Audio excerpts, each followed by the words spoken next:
예, 안녕하세요. 조국입니다. 오늘 시네마 까먹는 소리는 예고편이 없습니다. 참 어이가 없습니다. 예고편 갖고 지금 저작권 문제 걸려서 실시간 라이브를 차단당하지 않나.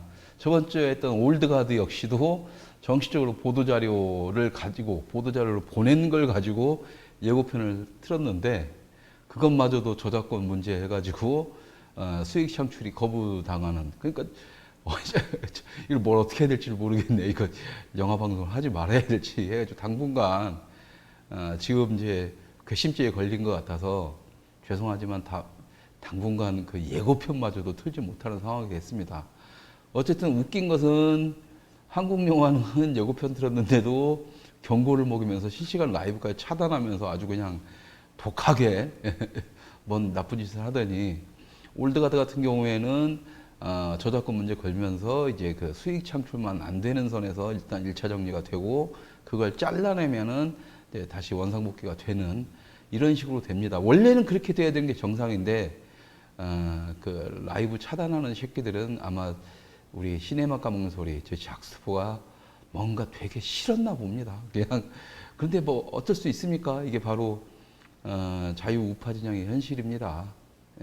예고편 하나 마음대로 쓸 수 없는 우리 영화 없이 남의 영화 씹어대려고 하니까 거기에 따르는 뭐 보복을 당하는 거다 생각하면은 참 이게 슬프지만 이게 현실입니다. 이게 예고편도 못 보는 이 빌어먹을 더러운 세상이 한 번도 경험하지 못한 그런 세상입니다.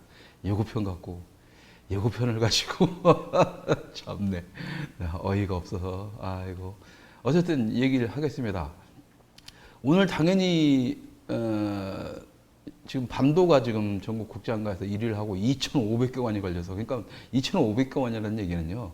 그냥 그거밖에 안 탄다는 거예요. 극장 가면 볼 게 그거밖에 없다는 거고 실제적으로 지금 이 한산한 극장가에서 어떤 숨통을 틔워주는 영화가 한 편 있죠. 바로 반도입니다. 반도인데 뭐 그런 점에서 반갑죠. 저희 영화 하는 사람 입장에서는 극장가가 다시 약간의 활력을 아직 뭐 그렇게 2,500개 관임에도 불구하고 좀 일주일이 다 돼가는데도 뭐 한 뭐 이제 한 몇백만 뭐 100 몇몇만에서 헤매는 거 보면 아직까지도 극장 쪽에 오는 관객들이 아직까지는 코로나 때문에 부담을 가지고는 있지만 어쨌든 참다 못한 관객들이 이제 보러 오는 거고 숨통을 틔워준 것은 맞습니다.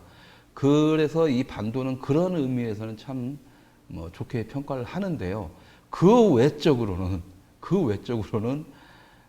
지금 한번 오늘 아주 신랄하게 씹어보겠습니다. 분명히 말씀드리지만 반도가 자기들 영화 예고편 가지고 저작권 소송을 걸어서 경고를 저희들한테 먹였지만 그러는 악감정을 가지고 니들도 한번 당해봐라 하면서 악감정을 가지고 반도를 씹는 게 아니라 정말로 영화를 만들고 영화를 사랑하는 사람의 입장에서 아주 그냥 반도를 봤던 그 느낌 그대로를 전달을 하겠습니다.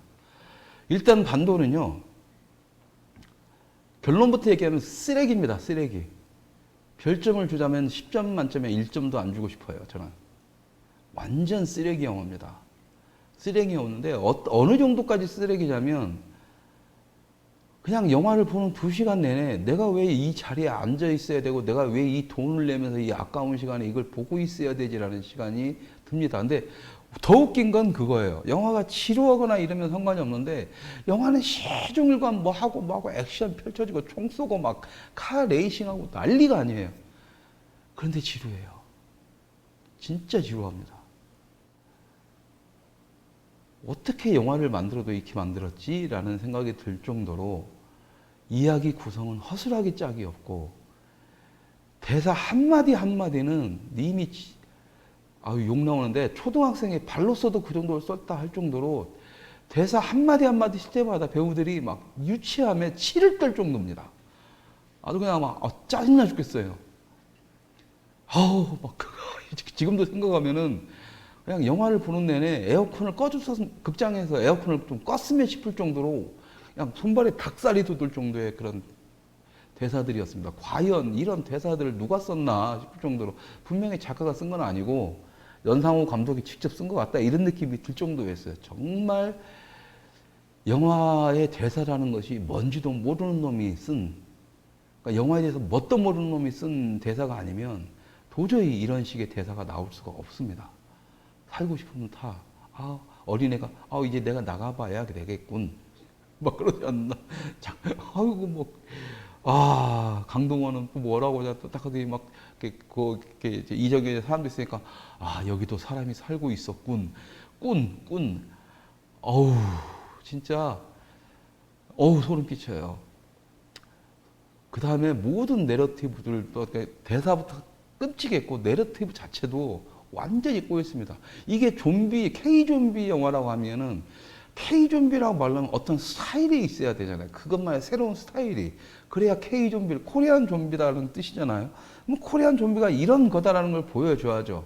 이런, 격투기에서 코리안 좀비 있잖아요. 이렇게 뭐, 무슨 성인가 해가지고, 그 사람처럼 빼빼 마른 몸이지만, 뒤지게 맞아도 끝까지 버티고 살아남아서 그냥 흑인이건 백인은 다 때려치우는 가지고 얘네들이 공포감을 느끼면서 코리안 좀비구나 역시 이런 느낌이 들어야 것처럼 반도에서 K-좀비라고 말을 했으면 그 좀비라는 캐릭터가 어떤 스타일인지를 새롭게 얘기를 해줘야 되는데 전혀 없습니다. 아예 좀비가 없어요.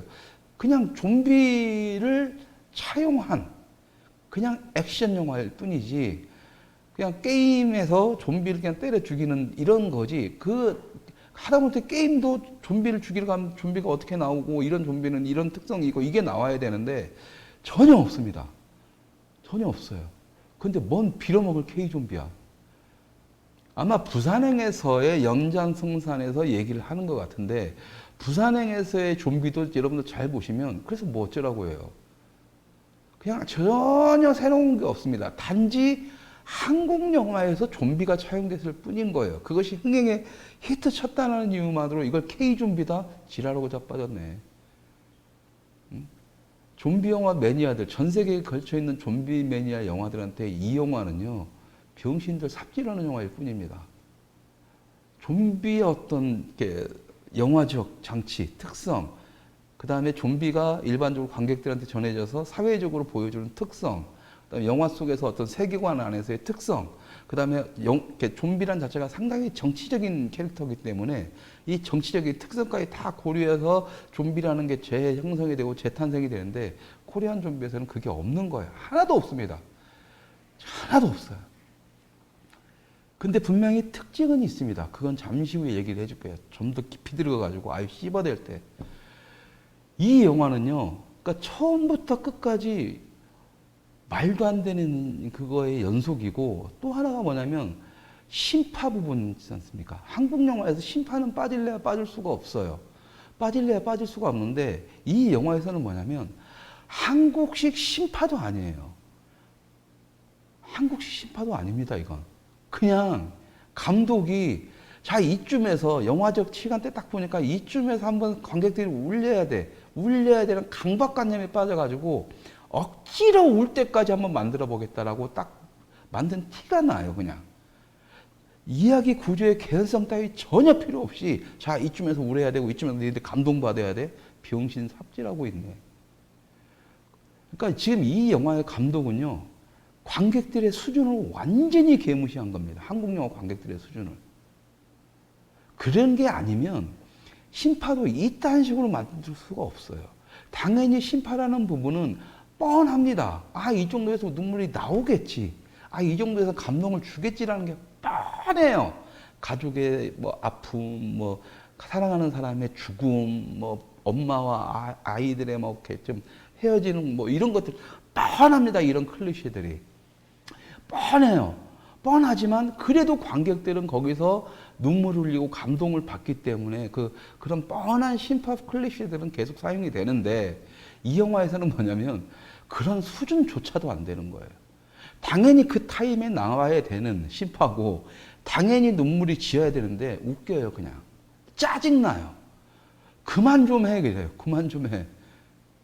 특히 엔딩에 갔을 때 연달아 치는 심파 장면들은요, 심파의 클리셰들 모음 장면들은 어이가 없습니다. 어이가 없어. 참, 권혜야 죽는 장면에서 뭘 그렇게 생쇼를 하는지, 뭘 그렇게 시간대를 오래 잡고 가는지, 그냥 죽으면 끝나면 되는 거지. 그 전부터 아무런 존재 의미도 없었고 미친놈이었었는데, 그냥. 와, 진짜. 그리고 마지막에 이정현이 막 죽으려고 하다가 총 매다가 갑자기 살아야지. 막 아이가 막 가지고 엄마 일어나. 뭐 왜 일어나? 씨발 반짝 있는데 막 가지고 막 하는데 막 어이가 없는 거예요. 어이가 없는 거. 전혀 눈물이 안 나오고 너무 뻔한데 이 뻔한 수준이 80년대 초반, 중반 한국 영화의 수준 같아요.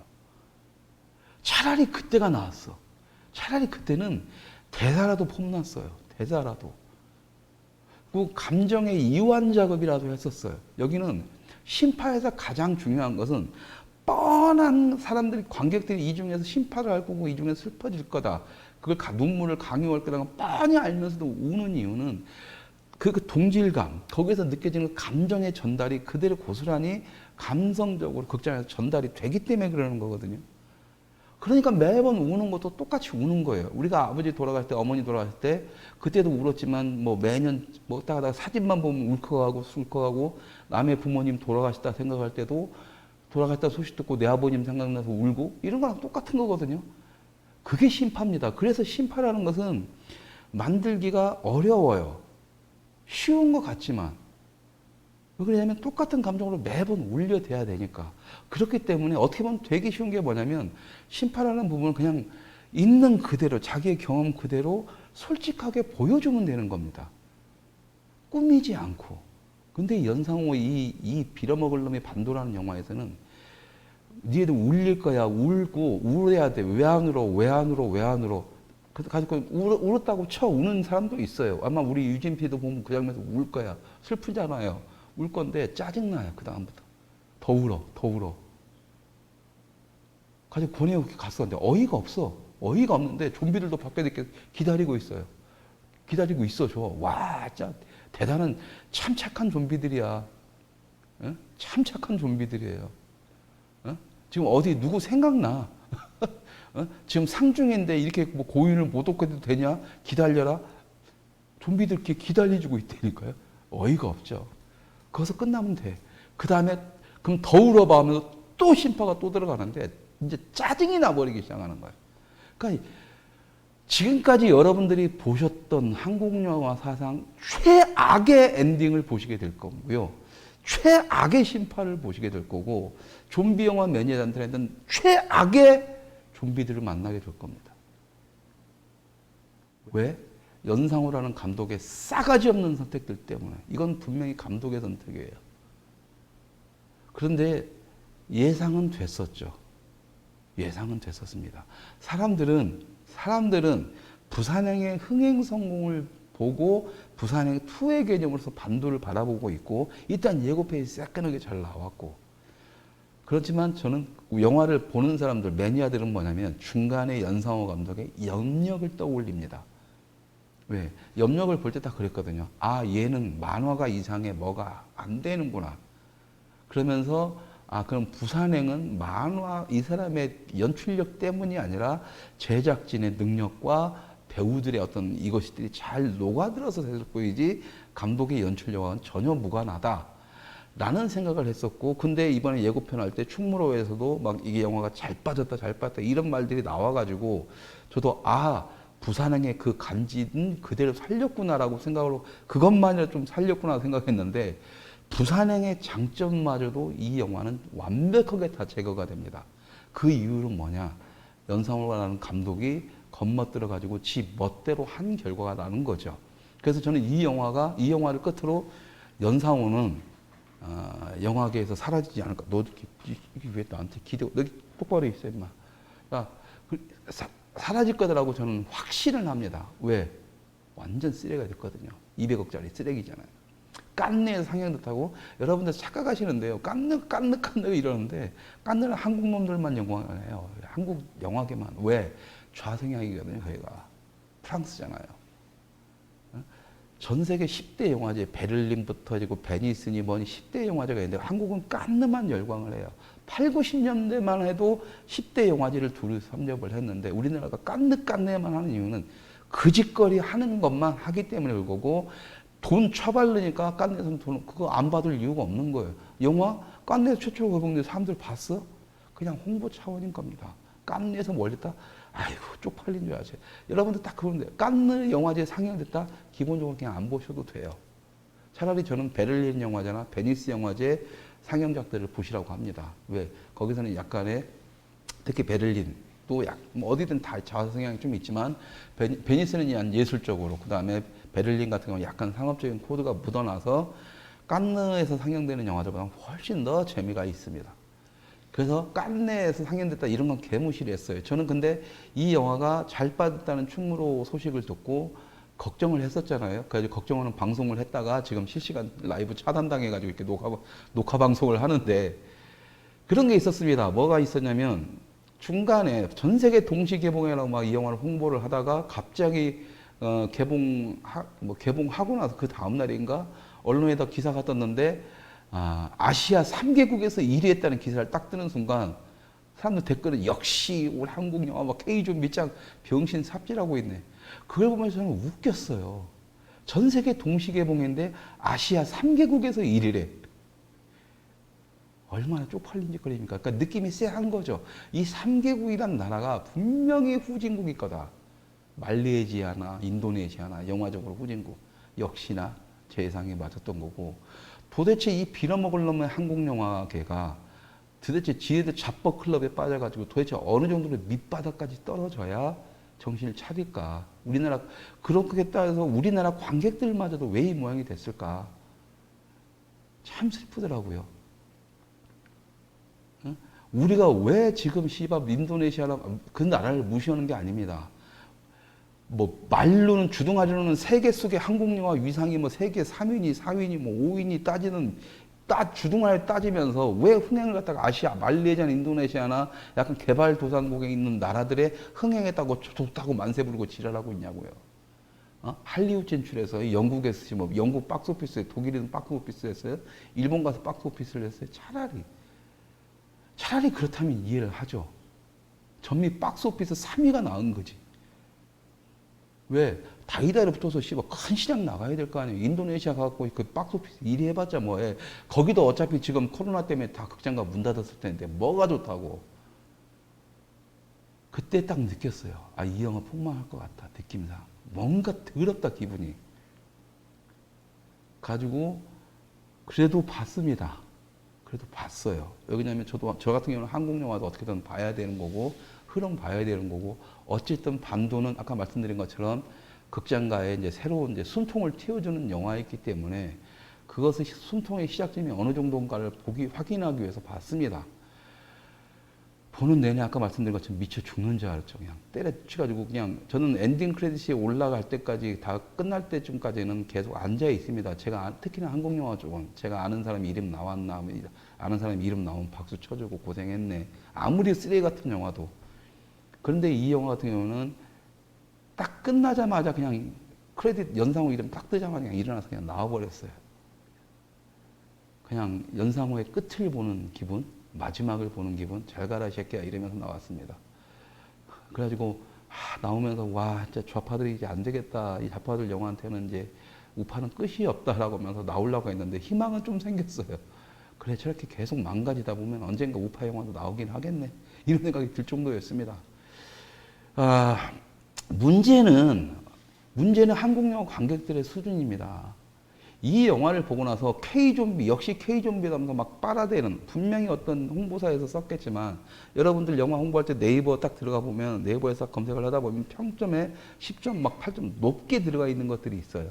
그런 것들은 홍보사에서 개인 아이디어에서 점수를 높여놓는 겁니다. K좀비, 그거 다 홍보사에서 쇼를 하는 거예요. 많이 보게 하기 위해서. 그렇기 때문에 여러분들한테 딱 제가 말씀드릴 수 있는 것은 네이버 평점에 들어가서 딱 있으면 평점의 기본 라인들이 있는데 그것보다 1점대 밑에 평점을 매긴 그 블로그 글들을 보시길 권합니다. 블로그나 카페 글들을. 그게 상당히 정확하게 맞아 들어갑니다. 재밌는 게 뭐냐면 로튼 토마토나 IMDb라고 해서 해외 사이트 같은 경우는 그 평점이 있으면 그 평점 그대로 해서 플러스 0.5나 1.0을 해주면 한국인들이 보기에도 굉장히 괜찮은 재미있는 영화들을 찾아낼 수가 있는데, 그러니까 뭐냐면 오히려 이제 마이너스는 거죠. 만약에 IMDb를 예를 들었을 때 거기서 만약에 6.3이다 하면은 이게 한 7.3점대의 영화다. 이렇게 생각하시면 돼요. 우리 한국인들의 수준에서는. 그게 왜 그러냐면 미국이나 IMDb나 이런 데는 그런 홍보 장난질을 못 합니다. 안 합니다. 그냥 일반 진짜 대중들이 일반 평론가들부터 해가지고 일반 대중들 매니아들이 많기 때문에 이 매니아들이 직접 가서 참여를 해가지고 거기 점수대는 딱 믿을 만한데 해외 매니아들의 수준이 높기 때문에 국내 관객들은 약간 짜게 주는 게 있어서 다운됩니다. 그러니까 국내 관객들의 수준으로는 6.3점이다 면 7.3점대 정도의 영화를 볼 수가 있기 때문에 여러분들이 IMDb를 뒤져서 5.5점 이상에서 6.5대, 요때가 아주 중간에 재밌다, 약간 재밌는 축에 속하는 것 같은데 애매한데 하면은 보십시오. 그러면 재밌습니다. 근데 네이버에서는 뭐냐면 반대로 가셔야 돼요. 6.3점대 나오면 이게 5.3점대로 보셔야 됩니다. 왜? 그런 홍보사들이 장난친 게 너무 많아요. 어떨 때 심할 때는 2점을 빼는 게 좋습니다. 6.3점이면 4.3점으로 내다 놓고 보셔야 돼요. 근데 이 반도 같은 경우에는 이제 예상과 달리 평론가들도 6점대, 그 다음에 홍보사가 좀 연락이 때리고는 있지만 관객들의 점수대도 굉장히 낮습니다. 근데 그 홍보에 낚여서 이 영화를 보러 가신다? 정말 후회하실 거고요. 또 여러분들이 만약에 와 K좀비다 블로그 그래도 그 재밌다라고 쓰시는 분들이 있어요. 정신 차리세요. 한국 영화 수준이 그렇게 낮고 그런 수준 낮은 영화를 그렇게 재밌다고 한다면 여러분들의 영화를 보는 수준 상태가 보여지는 겁니다. 쪽팔린 거예요. 아닌 건 아닌 겁니다. 이것이 매니아적으로 남들이 싫다고 내가 좋으면 그만이지 하려면 매니아적으로 그걸 그래도 좋은 이유를 설명해야 되는데 여러분들이 좋게 설명할 수 있는 이유가 단 하나도 없어요. 이 영화에는. 이 영화는. 뭐라도 한마디라도 해보세요. 모든 것 다 반론제기 할 거니까. 그 중에 단 하나라도 좋은 게 있으면 저 같은 경우는 그렇습니다. 저 같은 경우는 개쓰레기 무비를 굉장히 B급 무비니 갓댐 쉔 무비니 뭐 정크 무비니 이런 것들 다 즐겨보는 사람이에요. 평점 3점대 2점대까지도 보는 사람임에도 불구하고 왜 그런 영화들을 보냐면 그 안에서 좋은 거 하나만 있으면 저는 칭찬을 합니다. 영화라는 것에서. 이 많은 영화들 중에서 뭔가 새로운 거 하나, 이게 영화다운 영화라는 거 하나만 있어도 저는 그 영화를 칭찬을 하는 편에 속해요. 절대 야박하게 요구 안 합니다. 왜? 나도 영화 만드는 놈이기 때문에 내 영화가 만들어도 내 영화를 씹어내는, 내가 아무리 정성스럽게 만들어도 내 영화를 씹어내는 놈들이 있으니까 그런 거 생각하면 그렇다면 그렇게 고생한 스태프들 생각해서라도 함부로 욕을 해서는 안 되죠. 그게 저와 같은 놈의 매너입니다. 그래서 영화 평을 하기가 상당히 조심스럽지만 이 영화만큼은 씹을 수밖에 없어요. 다시 한번 말하지만 실시간 라이브 채팅을 못하게 우리한테 괘씸죄를 적용했던 반도라는 영화이기 때문에 씹어대는 게 아니라 정말 그렇습니다. 칭찬할 만한 게 하나도 없어요. 좋게 끄집어낼 만한 게 단 하나도 없다는 겁니다. 정말 없어요. 근데 거기서 여러분들 대부분의 관객들이 딱 볼 때 다른 건 몰라도 차량씬이 좋다. 차량 추격씬, 카 액션 장면이 좋다. 뭐가 좋아요? 그러면서 매드맥스 분노의 대로랑 연결시키는데 쪽팔린 줄 아세요? 쪽팔린 줄을. 그게 무슨 매드맥스하고 감히 매드맥스라는 분류를 해요. 매드맥스는 실제로 차를 부수고 실제로 카 액션하면서 실제로 그 스턴트맨들이 열심히 아주 죽음을 각오하고 만들어서 그 액션 장면이 화려하고 일단은 화려하고 두 번째는 그 액션 장면을 만들어낼 때 태양의 서커스니 뭐니 해가지고 영화적으로 볼거리 그림을 영상을 완성해내는 완성도가 엄청나게 높고 세 번째 그 카 레이싱 장면이 의미가 있습니다. 매드맥스라는 그 로드무비 1편, 2편, 3편부터 분노의 도로까지 그 모든 것들이 이 카 액션 장면에서 녹아나 있는 게 매드맥스예요. 그래서 매드맥스에서 차들은 뭐냐면 하나의 캐릭터이자 하나의 생명입니다. 근데 이 반도에서 여러분들이 자랑한 그것만큼 볼만하다는 카 액션 장면 뭐예요? 다 CG예요. 저는 여러분들이 매드맥스 분노의 도로랑 거 비교하면서 자꾸 정신승리를 하려고 하는데 저는 솔직한 얘기로 그 장면 보면서 매드맥스는커녕 차라리 둠스데이 최후의 날이라는 영화가 생각났어요. 그것도 약간 B급 영화고 스타일도 오히려 반도는 둠스데이 최후의 날하고 비슷합니다. 그것도 이렇게 뭐 좀비 바이러스 비슷해가지고 인간이 이렇게 인간성을 말살시키고 그러니까 모든 코드 솔직하게 말씀드릴까요? 뭐 영화 감독, 연상호 감독이 뭐니 사람들은 딱 가지고 그걸 매드맥스를 보고 연상호 감독이 연구를 많이 해서 그 장면을 웃기는 소리가 자빠졌네. 이야기 전체가 딱 보면은 그 둠스데이 최후의 날에 그대로 뻔 따온 겁니다. 스타일부터 뭐부터 해가지고. 단지 둠스데이도 그 명분과 이유가 다 있는데 그건 바이러스 어떤 뭐 그런 게 있었고 그 막혀 있는 한정되어 있는 공간 뭐 이런 거 다 똑같아요. 거기다 카 액션 놓고 근데 뭐냐 거기도 둠스데이도 카 액션은 실질 액션을 써요. 스턴트맨을 써. 뭐예요 이건? 그냥 온통 CG 차 빙빙빙 돌리고 뭐하고 다 CG 티가 나요. 유치해 죽는 줄 알았어요. 근데 그거 보고 매드맥스하고 비교를 한다고요? 창피한 줄 알아야지. 우리는 이미 한국 관객 여러분 분명히 말씀드릴게요. 여러분들은 이미 헐리우드 영화를 통해서 유럽 영화, 할리우드 영화를 통해서 기술의 최고점과 스타일리시한 액션과 정말 한국 영화에서는 만들어낼 수 없는 그 매드맥스의 분노의 도로 같은 그런 카 액션과 만들어내고 있고 화려함을 추구했다면 유럽 영화를 통해서 서사가 뭔지를 정확하게 우리는 이미 배웠고 일본 영화를 통해서 잔잔한 여운, 잔잔한 감동이 뭔지를 이미 우리는 다 체감하고 있고 여러분들의 수준은 그렇게 높아요. 그 빌어먹을 국뽕인지 뭔지는 모르겠지만 그걸로 인해 가지고 이런 뭣도 아닌 영화를 갖다가 K 좀비의 뭐 탄생이 와 투썸접 웃기는 소리 하지 말고 이거 다 매드맥스의 분노의 돌에 버금간다 전신승리 하지 마세요. 아닌 건 여러분들이 아닌 건 아니라고 해야 한국 영화가 발전을 합니다. 그리고 이런 연상호 감독처럼 관객을 개무시하는 스타일의 시나리오를 만들 수가 없어요. 왜? 관객이 위대해지면 영화는 당연히 그 관객의 수준에 맞춰서 올라갈 수밖에 없습니다. 제가 IMDb라든가 판고리아, 그 다음에 그 로튼 토마토 같은 사이트를 영어를 잘 모르지만 들어가면서 쫙 보면서 항상 느끼는 건 그거예요. 영화 매니아들, 영화 관객들의 수준이 해외에서 선진국 애들의 수준은요, 프라이드가 느껴질 정도로 엄청나게 높습니다. 너무 평론가 정말 좋은 말을 쓰는 평론가들은 하죠. 근데 그 평론가들 수준도 굉장히 높기 때문에 그 수준에 맞춰서 영화를 냉정하게 평가를 하고 좋은 점수 줄 때는 좋은 거, 아무리 안 좋은 것도 이 부분은 막 확실히 좋다라면 거기에서 확실하게 선을 그어주면서 띄워줍니다. 안 좋은 것과 좋은 것에 대해 정확히 얘기를 하고 정확하게 평점을 매겨줘요.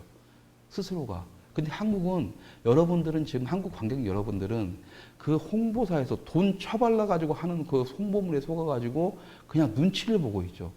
아, 나 이 영화 재밌다고 하면 주위에서 욕 먹을 것 같은데. 뭐 영화를 눈치 보고 봅니까? 그냥 내 돈 내고 내가 보는 건데. 그리고 내가 만약에 여기서 이 영화를 안 보면 애들한테 뭐 나중에 이야기거리가 없으니까 그냥 군중 심리에 따라서 보던가. 그리고 애들이 다 좋아한다면 좋은 거 나는 별로였는데 근데 찍소리 못 하던가. 그 장면은 괜찮아서 따라가면서 매드맥스하고 그러는 동안 망가지는 거예요. 관객들 여러분들 스스로가 관객의 위상을 깎아내리는 겁니다. 그냥 돈 내고 그냥 이거 보라면 하는 그런 개돼지 수준으로 전락을 해버리는 거예요. 내가 내 돈 내고 보는 거 마음에 안 들면 마음에 안 들다고 하면 되는 거예요. 쓰레기면 쓰레기라고 하면 되는 거지.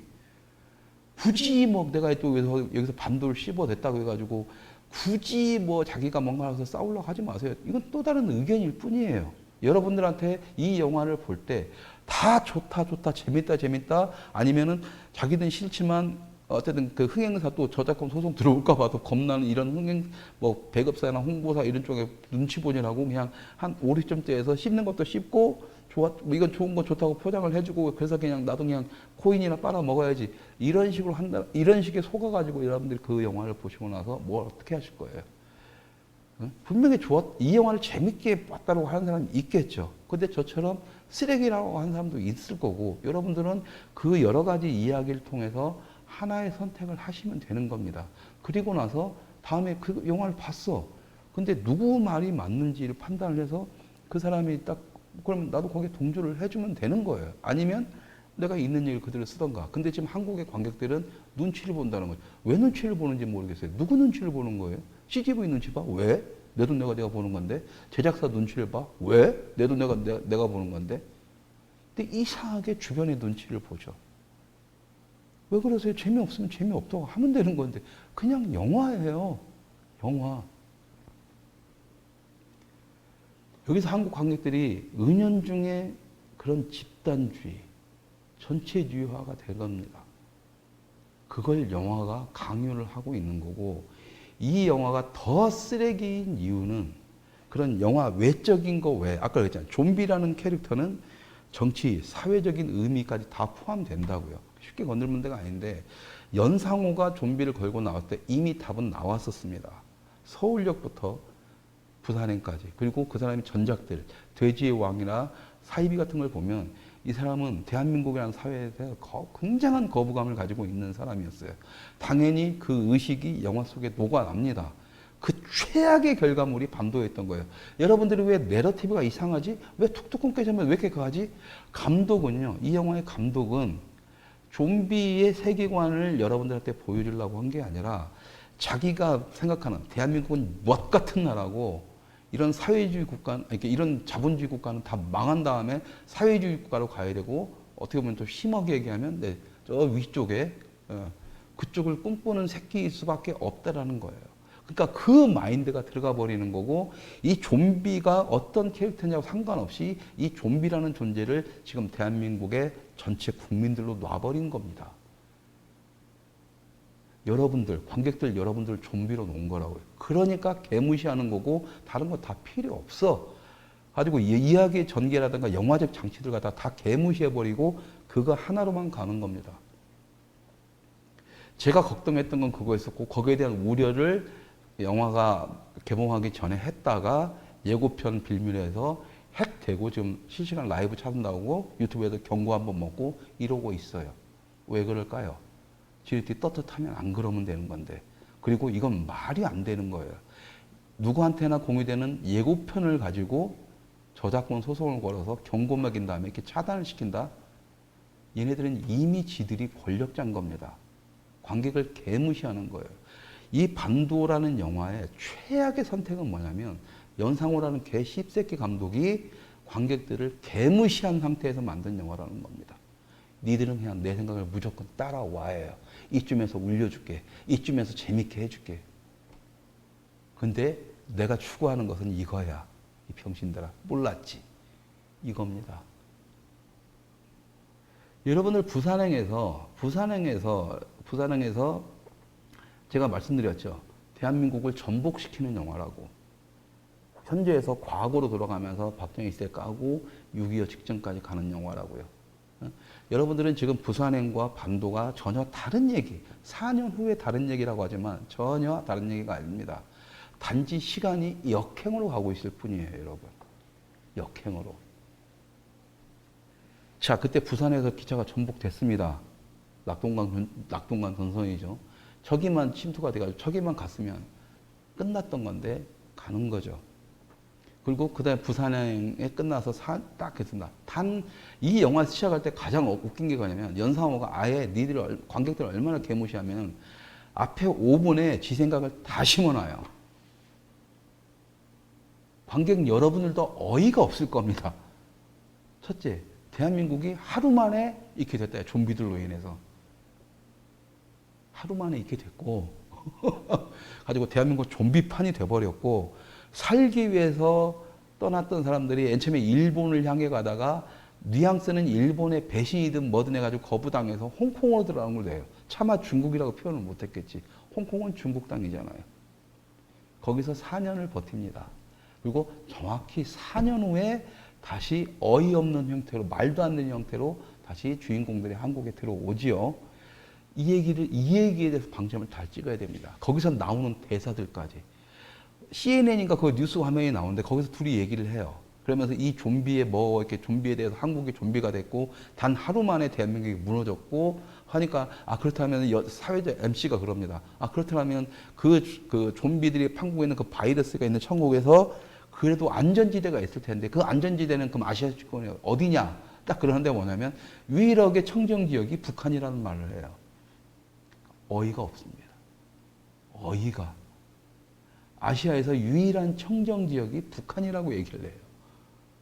그게 영화 초반에 단 5분 사이에 다 나옵니다. 그게 끝이에요. 그 전제 조건을 놓고 가는데 영화라는 것은 관객 여러분도 아시겠지만 기본적으로 여기 있는 시청자분들 정확히 아셔야 되는 게 영화를 만드는 사람들은 5분에서 10분 사이에 캐릭터에 대한 설명부터 이 영화가 현실이다. 관객들이 맨 처음에 영화를 보기 전에 앉았을 때는 자, 네가 나를 재밌게 해봐라고 해서 영화를 본다라고 딱 인지를 하고 있지만 영화 속에 빠지는 시간은 5분에서 10분 사이에 무조건 현실감으로 빠져 들어가야 됩니다. 영화 속에 빠져야 된다는 거예요. 그렇기 때문에 영화의 초반에 액션 장면이든 뭐든 재밌는 장면을 좀 센 걸 팍 집어넣고 캐릭터들을 딱 한 다음에 그 영화의 기본적인 테두리들을 만들어 놓고 갑니다. 근데 그걸 굉장히 은유를 통해서 해요. 여러분들 맨 처음에 오프닝 타이틀 뜰 때도 보면은 뭐 거기다가 뭐 다큐멘터리 장면들 넣어놓고 해서 이 영화는 이런 이야기 구조로 갈 겁니다. 이런 걸 추구합니다라는 걸 살짝이 보여주면서 갑니다. 근데 이 영화에서는 뭐냐면 살짝이가 아니에요. 그냥 관객들을 개무시하다 보니까 관객들한테 맞는 영화적 장치들 따윈 필요가 없이 감독이 생각하고 추구하고자 하는 세계관을 따라가야 되니까 무조건 그걸로만 쫓아가니까 니들은 아직 세상을 모르잖아. 이거예요. 근데 지 결론 내에서만 딱 해가지고 단 하루 만에, 그러니까 그때 부산이 엎어지고 나서 살아남은 자들이 딱 갔는데 거기서 다 뒤졌는데 그 부산이 대한민국이 하루 만에 다 무너진 거예요. 그냥. 단 하루 만에. 이 대한민국이란 나라가. 이해가 가십니까? 얼마나 대한민국과 한국 관계들을 개무시했으면 그런 설정을 하는 거예요. 근데 그 5분, 10분 안에 설정을 어떻게 하냐에 따라서 관객들은 이것을 현실로 받아들이거나 영화 장치로서 거리감을 두게 되고 그렇다 보면 영화적 재미가 떨어집니다. 왜? 내가 현실 속에 있는 느낌을 받아야 되는데 이 영화는 그걸 제공해 주기에 오프닝에서는 관객들한테 설명이기보다는 니들은 내 말 듣고 따라와 라는 느낌의 그걸 주는 거예요. 그럼 설정은 그거예요. 북한만이 청정지역이야. 그럼 북한을 가야지. 네? 북한을 가야 되잖아요. 근데 뭐 하는 짓거리야. 그리고 유엔군이든 뭐든 국군이든 뭐든 군인들이든 뭐든 바보야? 안 된 사람들은 북한이 청정지면 어떻게든 보내야지. 근데 그건 아니에요. 근데 또 재밌는 게 뭐냐면 4년이란 시간입니다. 4년 만에 다시 돌아와요. 이게 무슨 의미인지 아십니까? 두 가지 의미가 있어요.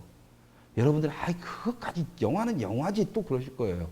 근데 어쩔 수가 없습니다. 왜? 감독이 그렇게 넣어놓은 코드이기 때문에 4년이라는 의미는요, 6.25 전쟁 기간이 4년입니다. 여기서 조금 더 오버시킬게요. 우리는 대부분 좌파들만 하는 영화 방송인데, 우리는 국내 유일의 우파 영화 방송이니까 약간 오버스럽게 정치적으로 발언을 하면 그 4년이 뭐예요? 박근혜 대통령 임기이기도 합니다. 탄핵까지. 무슨 말씀인지 아시겠죠? 6.25 전쟁이 종식되는 날이든, 아니, 휴전되는 날이든, 그 다음에 박근혜 대통령이 탄핵되는 날이든 4년의 시간이 지나니까 다시 걔네들이 들어온 거예요. 누가? 대한민국을 청정지역으로 만들 주인공들이. 부산항에서는 다 무너졌고 좌절을 했고 더 이상 살 곳은 그래도 부산이라는 어떤 일종의 희망은 있었지만 여기는 그 희망을 아예 제거시켜 놓고 새로운 희망이 뭐냐? 이런 개판인 나라를 구할 수 있는 사람들이 오는 겁니다. 그 주인공들이. 은연중에 북한, 은연중에 중국을 넣어놓는 거죠. 분명히 말씀드리지만 여기서 또 이 영화를 보고 이 영화 제목을 보고 여기 들어오신 분들이 계실 거예요. 저번 주에 올드가드도 지금 3,000회가 다 갖고 있는데 우리 방 자수투표에서 3,000회면은 지금 깜짝 놀랄 수치잖아요. 가지고 이제 댓글도 이상한 댓글 달리고 싫어도 달리는데 그 이유는 있죠. 왜? 뭣도 모르고 들어왔는데 갑자기 우파 발언하니까 딱 그러면서 항상 나오는 얘기가 그겁니다. 영화는 영화지 뭘 그걸 정치판들이 하여튼 우파 새끼들 보수 새끼들 꼴통이라고 니들이 그러니까 멍청한 거고요. 둘 중에 하나입니다. 그런 발언을 하는 관객들은 두 가지 종류예요. 첫째, 이 한국 영화가 좌파 영화에서 얼마큼 이렇게 진지전처럼 딱 들어가가지고 심리전으로 해서 관객들을 우롱하고 있고 그것을 좌파 성향으로 해서 얼만큼 그것이 정상화가 되어 있는지를 가지고 관객들한테 교묘하게 자기들의 사상을 주입시키는지를 정확히 아는 부류와 진짜 저도 한국 영화가 뭐 어떻게 만들어진지 하나도 모르는 사람. 후자는 좌우 가릴 것 없이 다 있고요. 전자는 뭐냐면 정말 제대로 된 좌파입니다. 이 판을 아는 좌파. 근데 후자는 좌든 우든 다 와요. 근데 얘네들한테 내가 할 수 있는 말은 뭐냐면 당신들이 영화에 대해서 뭘 알아라고 할 수밖에 없는 거예요. 영화 공부하세요라고 할 수밖에 없는 거예요. 다른 나라들도 하다못해 할리우드도 영화 속에서 이념 전쟁을 합니다. 할리우드도. 패미 전쟁이든 뭐든. 아직까지 할리우드도 좌성향의 영화들을 많이 만들어내요. 하지만 한국과 할리우드의 좌성향의 영화 제작자들의 차이점은 뭐냐면 그래도 할리우드는 좌파긴 하지만 자기들의 국가는 인정하는 선에서 영화를 만들어냅니다. 미국이란 나라는 위대하다는 선에서. 한국의 좌파 새끼들은 뭐냐면 한국 자체를 부정해버리는 거예요. 대한민국 자체를. 북한과 중국을 충성합니다. 못 믿겠다고요? 여러분들 다시 한번 보세요, 영화들을. 어쩔 수가 없어요. 그러니까 최소한 영화를 보실 때 여러분들이 그나마 중간 레벨에 나 영화를 좋아하는 사람이야. 난 영화를 좀 알아. 이런 사람 정도면 영화가 사람의 머리를 어떻게 바꿀 수 있다는 걸 아는 수준이 될 것이고 그렇다면 그람시 진지전, 문화진진을 통해서 어떻게 대중들한테 사회주의 사상이 전파되는지를 알아야 되는 거고 그러다 보면 이런 영화들에서 그런 코드들을 안 빼낼 수가 없어요. 왜? 예전에는 숨기면서 왔습니다. 예전에는 좌파들도 자기들의 이념을 숨기고 자연스럽게 녹이면서 왔지만 그런 사이에 가랑비에 옷 젖듯이 관객들이 어떤 우리가 이제 저 같은 놈들이 민감하게 받아들여 그걸 딱 캐치를 내내면 영화는 영화로서 봐야지 뭘 그렇게 그때는 인정했습니다. 그게 90년대 후반까지밖에 안 돼요. 2000년대 들어와서는 철저하게 영화계는 좌성향 인물들이 김대중 이후에 진입을 하면서 이념 성향을 갖다가 영화 속에 녹이기 시작합니다. JSA부터 해가지고 뭐 다 그랬어요. 그러니까 여러분들이 영화는 영화일 뿐이라고 말하는 순간 여러분들은 좌파들이 만들어놓은 그 영화판의 이념에 선도당해서 당신들 스스로가 지금 개돼지의 어떤 마인드에서 벗어나지 못하는 거예요. 그러니까 이런 쓰레기 같은 영화에도 눈치 보면서 남들이 다 좋다고 하면 눈치 보고 있다가 그럼 나도 좋아. 아마 다 그럴걸요. 이 영화를 보고 당신이 정말 영화를 좀 제대로 본다고 말하시면 안 돼요. 재밌다고 하는 사람들은. 누가 봐도 쓰레기입니다. 이 영화는. 아무리 영화를 깊게 보는 사람이건 뭐건 이 영화는 그냥 쓰레기예요. 근데 이건 쓰레기 영화고 이 영화의 가장 또 안 좋은 최고의 안 좋은 점을 따지면 초반 그 5분 때 관객들을 가르치면서 니들이 뭐라 날 따라와. 날 따라와요. 그냥 이런 전제야. 그냥 따라와. 그리고 북한은 가장 청정지역이고 자 됐지? 북한 청정지역이야. 들어. 그러고 가는 거예요. 좀비? 좀비 필요 없어. 뭐 니들이 알아서 K좀비 아주 니들끼리 떠들고 그냥 가. 내가 추구하는 것은 대한민국이 얼만큼 망가졌나를 보여주는 것 뿐이야. 라고 그냥 시종일관 달립니다. 근데 그게 너무 유치해요. 그나마 이 영화가 다행인 게 뭐냐면 대사들, 내러티브, 이야기 구조 다 유치하고 플롯까지 다 유치하고 화면 전개도 다 유치하고 생뚱맞고 뭐하고 그냥 비주얼로 만화 가다 보니까 모양새 이쁘게 잡는 거 멋있게 잡는 비주얼 메카트를 제외하고는 다 의미 없습니다. 카 레이싱 장면 유치해서 죽는 줄 알았어. 왜 그래? 그 속도감이니 뭐니 그런 것들은 우리 이미 패스트 앤 퓨리어스 분노의 질주부터 매드맥스부터 아주 고급스러운 카체 신념을 다 봤다니까요. 근데 CG로 번복해서 CG로 처벌해서 CG 팍팍 나는 그런 영화를 보면서 여러분들이 매드맥스 한다면 세계 사람들이 비웃어요. 세계 매니아들이. 어떻게 이런 영화랑 비웃어요? 할리우드에서 쫄딱 망한 B급도 아니고 C급 영화 수준에서 맞는 영화예요. 우리가 거기에 열광하시면 안 됩니다, 관객분들. 여러분들은 돈을 내고 여러분들의 영화를 보시는 사람들이기 때문에 철저하게 여러분들의 돈의 가치에 의해서 영화를 판단하시면 되는 거예요. 남들이 뭐라고 하든 말든. 이 영화도 뭐 씹으려고 하니까는 한두 개까지 씹을 게 없어. 씹을 게 너무 넘쳐나요. 너무 넘쳐나. 너무 넘쳐나서 특히나 배우들의 연기. 대사가 그 모양이니까 당연히 배우들이 그걸 소화를 못 시킬 수도 있지만 연상호 감독이 정말 컨트롤이 안 되는 거야. 어떻게 부산행을 찍었던 감독이 저 모양이 됐지? 라고 생각했던 이유는 부산행에서는 공유부터 해가지고 그 악역을 맡은 김우성부터 해가지고 마동석이라는 독특한 캐릭터, 말도 안 되지만 영화적 만화적 캐릭터. 그러니까 연상호라는 만화가 출신이 감독이 만들었기 때문에 마동석 같은 캐릭터가 나오니까 새롭다는 거예요. 저는 부산행을 욕했지만 대한민국을 전복시키려고 작정한 영화다 욕은 하지만 부산행의 미덕은 저는 그거라고 봤습니다. 마동석 같은 캐릭터가 한국에서 안 나올 캐릭터인데 나왔다라는 거. 과감하게 좀비를 채용했다라는 것이 저는 거기에 좋은 점수를 줬어요. 근데 그런 점수마저도 이 영화에서는 줄 수가 없습니다. 왜? 배우들 연기가 다 발이야. 대사가 발이니까 연기도 발이 되는지 어떤지 모르겠지만 뭐 한마디 한마디 그냥 강동원은 그냥 얼굴 잘생기고 빼고 볼 게 없어.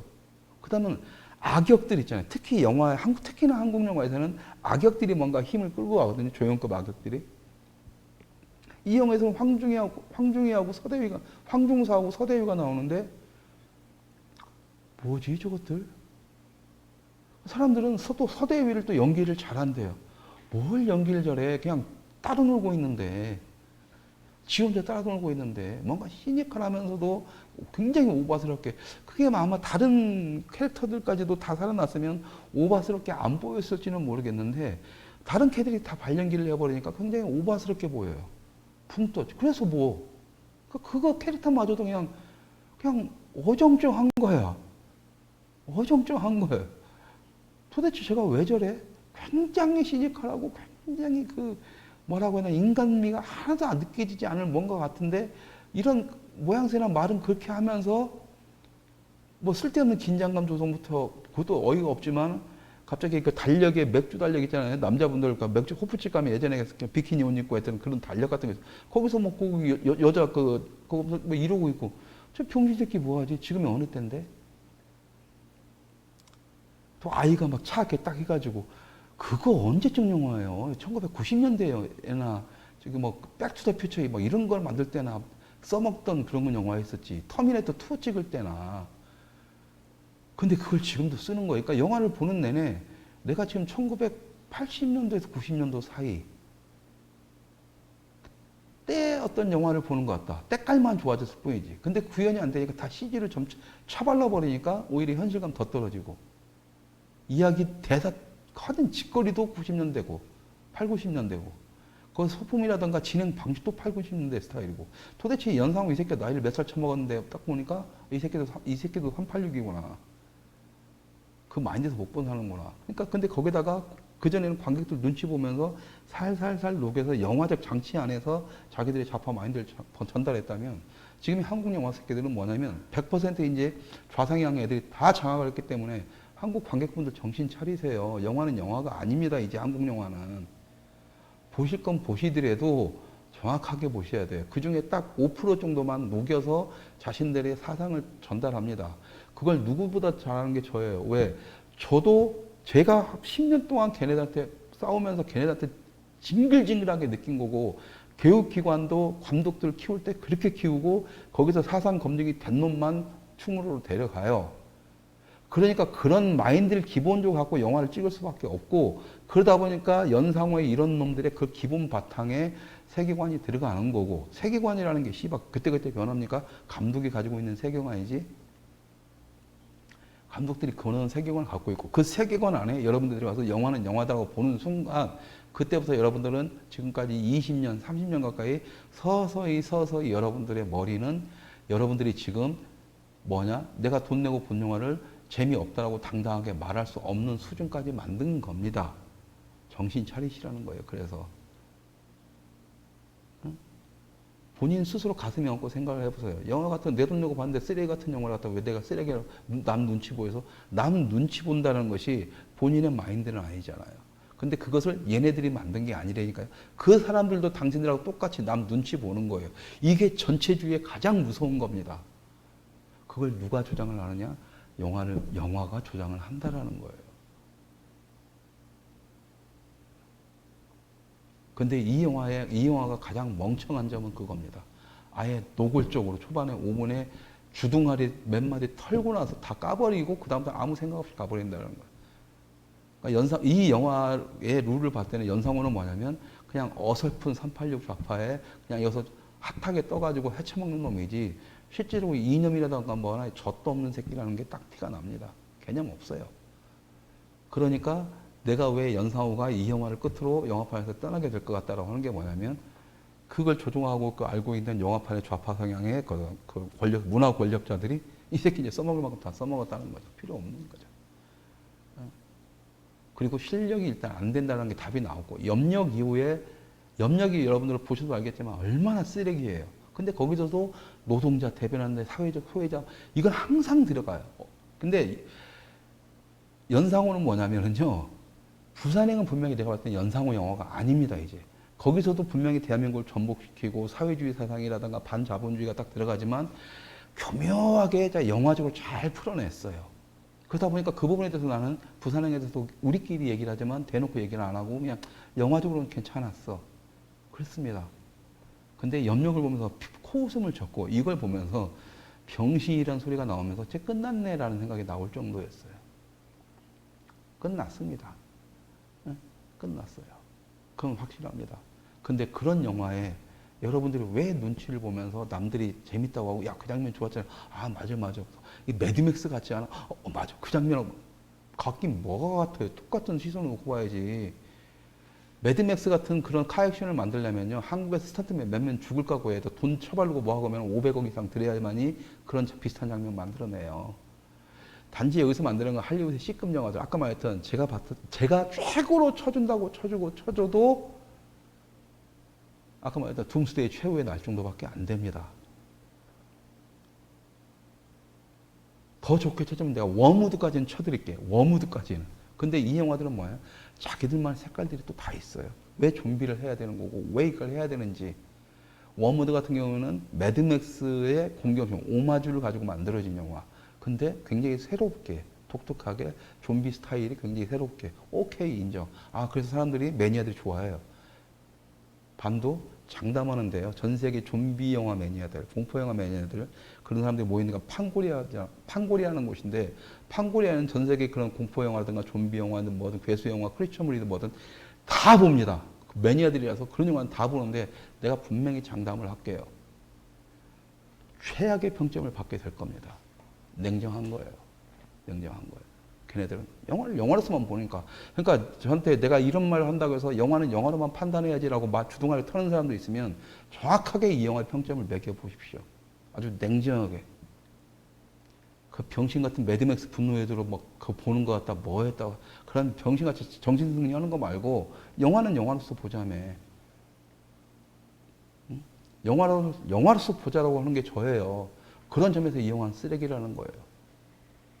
근데 영화가 영화로서의 장치 외적인 걸로 해서 지금 관객을 연맥이고 있네? 더 쓰레기인 거죠.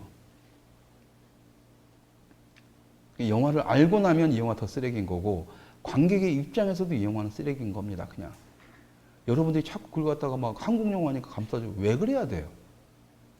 왜 그래야 되냐고. 오히려 한국 영화 잘 되기를 바라시면 안 좋은 것은 안 좋고 딱 얘기를 하고 니네들이 자꾸 정치적인 성향을 이념적인 성향에서 나는 대한민국이 좋아. 근데 니들이 뭐야.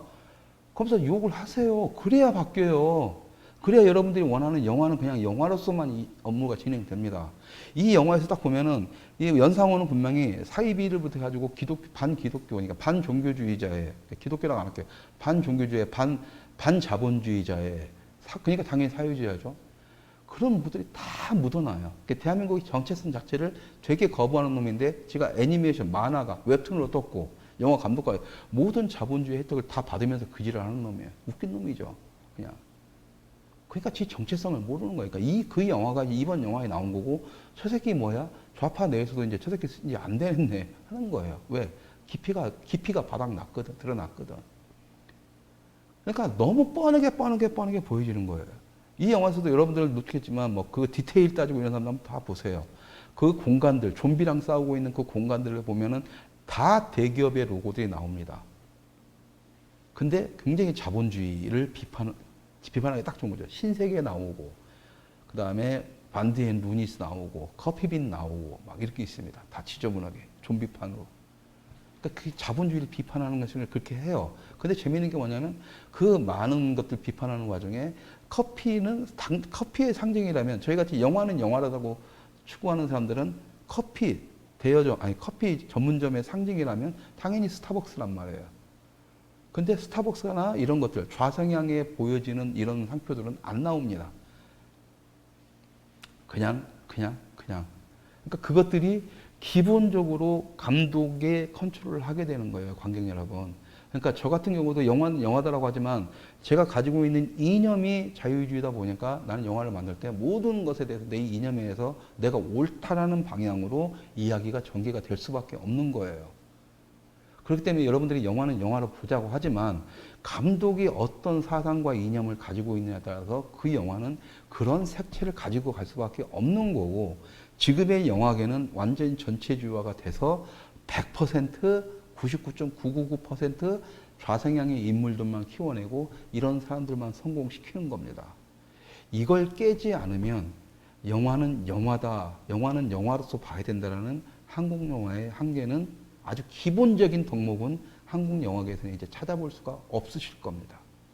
이 점은 양지를 해주세요. 그러니까 관객 여러분들을 개돼지를 넘어서 그냥 좀비로 만드는 새끼들이 지금 한국 영화계 좌파 새끼들이다. 그리고 여러분들이 이제 서서히 그 안에 들어왔다. 왜? 여러분들 모든 사람들 앞에 그 말을 못하고 있으면. 그렇기 때문에 연상호 같은 놈들이 이런 개차반 쓰레기 같은 영화를 만들어 툭 던져놓고 재밌지? 여기서 신나지? 박수 보내고 매드맥스에 열광하고 자 재밌지? 슬프지? 여기서 울고 지가 뭔데?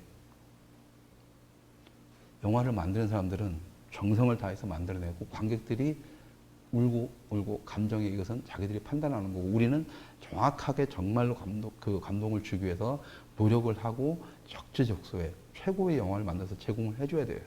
자, 울 준비 여기서 울릴 거야. 이게 건방지게 가르치는 게 아니라 한국 영화 여러분들 관객들은 그 인정을 하실 겁니다. 한국 영화의 단점 중에 하나, 가리키려고 하지 마라. 아마 관객들 대부분 다 그러실 거예요. 그게 왜 그러겠습니까?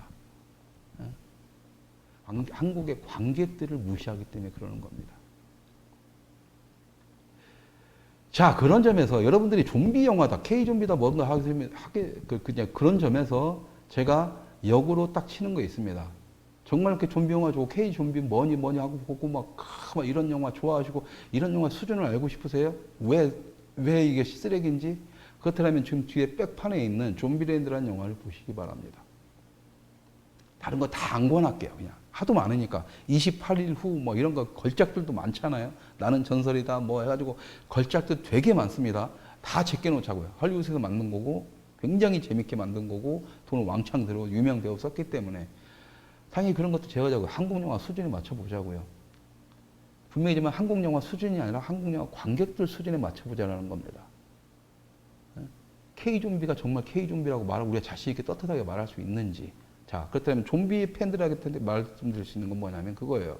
자, 좀비라면, K-좀비라면 아까 초반에 말씀드린 것처럼 좀비의 어떤 특성, K-좀비만의 특성이 있어야 하는데 여기서는 아무것도 없죠. 그냥 소재로서 전락했을 뿐이에요, 좀비는. 그냥 액션 영화라니까요, 반도는.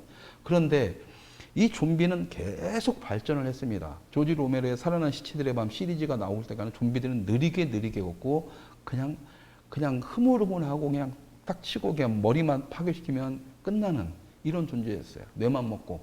근데 그것이 어느 순간 하면서 이제는 막 뛰어다니고 막 날아다니고 하는 좀비까지 나왔고, 그 다음에 생각하는 가슴이 따뜻한 좀비까지 나왔죠.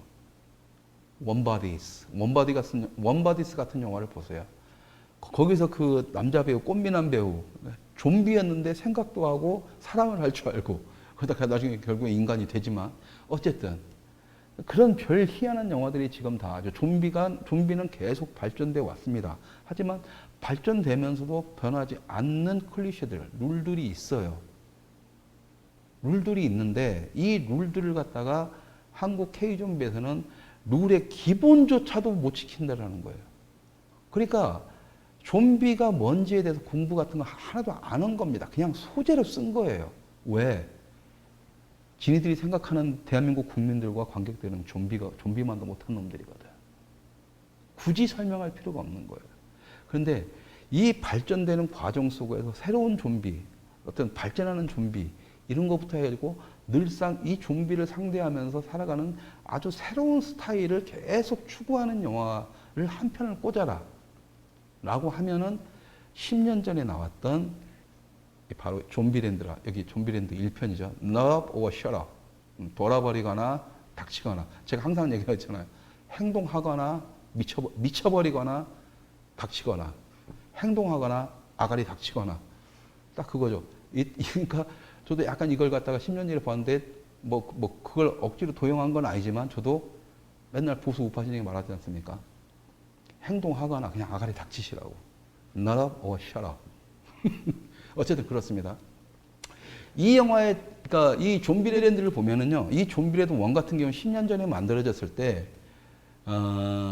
전 세계 박스오피스 1위를 했습니다. 1억 달러 이상의 수익을 냈어요. 좀비 영화 치고는 최고의 흥행작입니다, 여러분. 그렇게 좀비 하시는 분들, 이 영화 보신 분들 대부분이겠지만, 저 뻘짓으로, 나 영화 좀 보는데 뻥치는 인간들은 이 영화가 뭔지도 모를 거예요. 왜? 국내에서는 개봉도 안 했거든요. 1억 달러가 넘는데. 수익, 전 세계적으로 히트를 치는데도 그 정도로 한국의 수준은 낮았어요. 왜? 한국에서 그 좌파 새끼들이 보여주는 것만 보고. 수입하는 것도 여러분들 착각하지 마세요. 수입은 배급을 하는 것도, 유통하는 것도 다 그쪽 애들이 장악해 있어요. 근데 왜 이 영화가 수입이 안 되느냐? 그리고 여러분들 해외에서 1위 찍고 있는 인도 영화든 뭐든 해외에서 인도 영화 포함해서 일본 영화든 뭐든 전 세계적으로 히트 치는 영화들도 한국에서는 개봉 안 되는 영화들이 상당히 많습니다. 여러 가지 이유가 있지만 이 좀비랜드 같은 경우에는 개봉을 못한 이유가 당시에 한국 관객들한테 좀비라는 이것은 좀 생소하다라는 얘기를 하죠. 근데 뻥 까는 소리 하지 않는 거예요. 이미 그 전부터 우리는 좀비 영화 많이 봤잖아요. 28주 후, 그 다음에 28일 후, 28주 후, 그 다음에 그 전에도 대박 치는 영화들이 꽤 있었습니다. 근데 전 세계적으로 좀비랜드가 대박을 쳤음에도 불구하고 왜 한국에서 개봉을 못하느냐?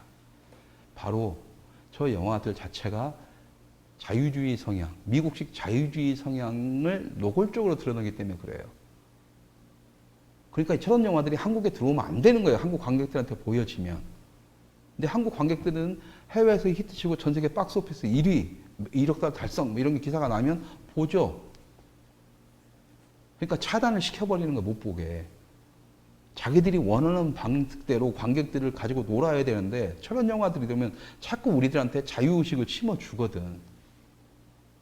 딱 되잖아. 너가 뭐 쉬어. 돌아버리거나 입 닥치거나 둘 중에 하나란 말이에요. 그러면서 여기서는 굉장히 신나게 좀비들을 퇴치를 하죠.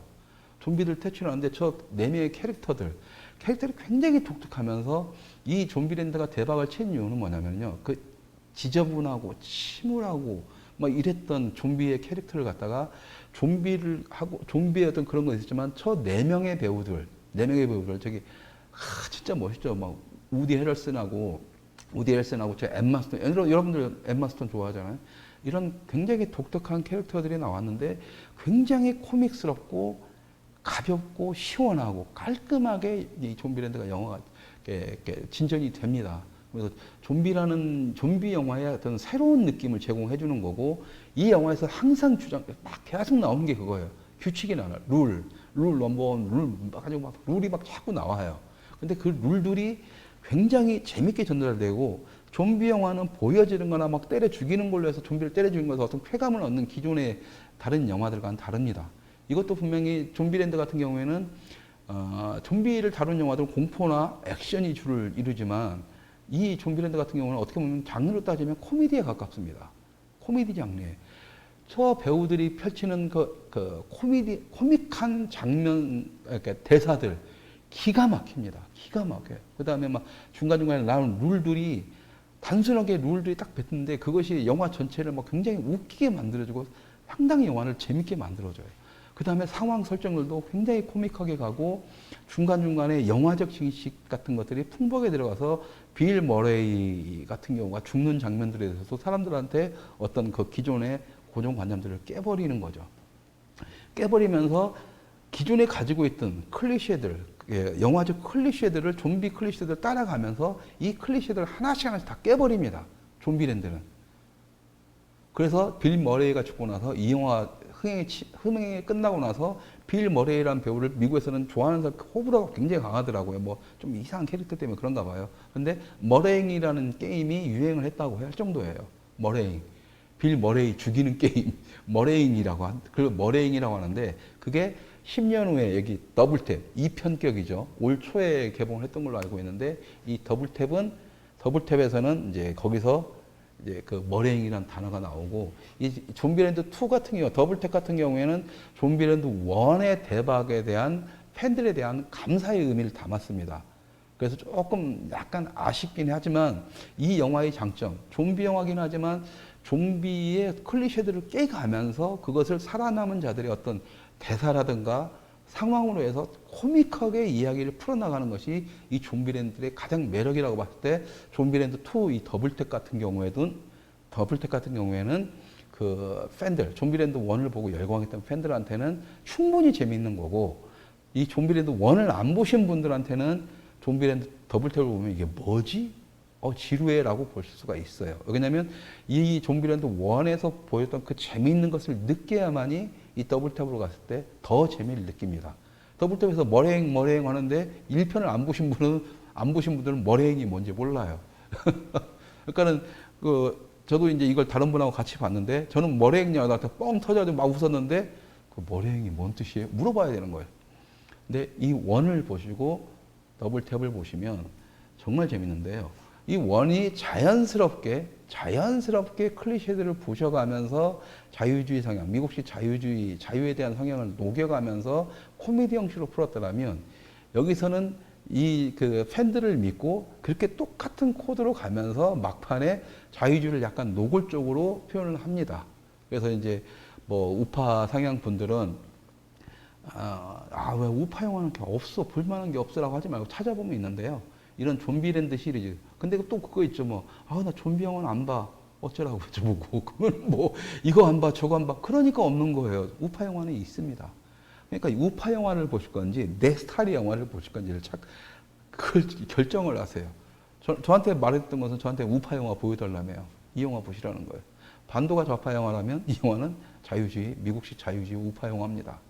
보시면 알아요. 그런데 스타일상으로도 왜 우파 영화가 이렇게 만들어지는가를 보면 아주 기분이 좋으실 겁니다. 좀비를 다루는데도 굉장히 코믹하고 경쾌하고 아주 긍정적인 에너지가 넘쳐나는 영화들로 나오는 게 좀비랜드라면, 그와 정반대 대척점에 서 있는 게 반도예요. 이 빌어먹을 놈의 나라는 다 망해버려야 되고, 이미 망했고 이미 망했고라는 전제가, 그래서 망했어. 그걸로 다 끝인 거예요, 그냥.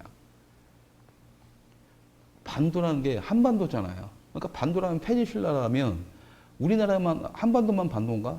저기 발칸반도 있고, 뭐 펜실베니아 무슨 그쪽에 무슨 반도도 있고, 반도가 많잖아요.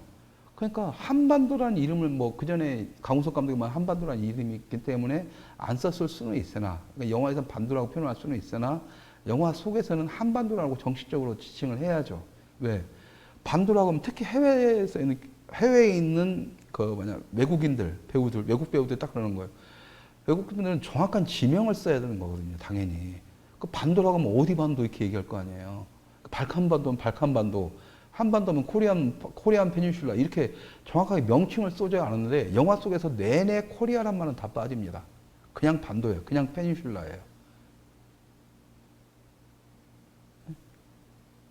그러니까 국제적인 마인드 자체도 없는 거예요, 이건. 그냥 한국이란 나라, 한반도란 말씀 그 한자라도 지워버리려고 대한민국에 처음부터 끝까지 다 부정하는 영화입니다, 이거. 영화 제목은 반도로 갈 수도 있어요. 내가 걱정했던 게 그거였습니다. 반도. 북한과 나눠진 것도 있지만, 어쨌든 그런 왠지 느낌 더러운 그런 것도 있었지만, 역시나 영화 속에서조차 한반도란 이름은 다 빠졌어요. 외국인들도 그냥 반도래. 그게 국제적 룰에 맞는 것 같습니까? 외국인들이 뭘 알아? 한국에서 일어났다면, 한국 반도에서 일어났다면 코리안 페닌슐라라고 하든가 그냥 코리아라고 하지, 페닌슐라라고 하지는 않죠. 전 세계, 그러면 사람들이 어디 페닌슐라 이렇게 물어볼 텐데, 어디 반도인데? 반도가 어디 한두 개냐고요. 저기 지구상에. 그 정도 다 지워내버립니다. 그렇게 해서 좌성향을 가는 것과 이걸로 갖고 여러분들이 관객들, 그냥 우파 아닌 관객들도 이 방송을 우연찮게 보셔가지고 열받은 관객들이라도 한번 두 개를 놓고 비교해 보세요. 좀비랜드하고 이거랑. 여기도 카액션입니다.